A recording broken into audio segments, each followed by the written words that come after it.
რამოდენიმე წელი ვიყავი თამბაქოს მომხმარებელი, ვეწეოდი თამბაქოს.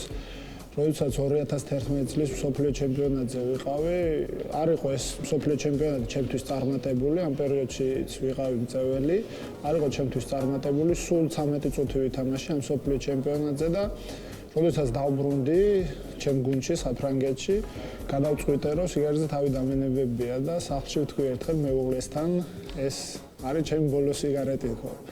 ცოტა ირონიულად შევხედა მეუღლე, მაგრამ რა თქმა უნდა გვერდში დამიდგა და მის მერე ხელი აღარ მომიკიდებია სიგარეტისთვის, რაც აისახება ჩემ სპორტულ კარიერაზე კარგად, მის მერე უკეთ წავიდა ჩემი სპორტული კარიერა აღმავლობისკენ.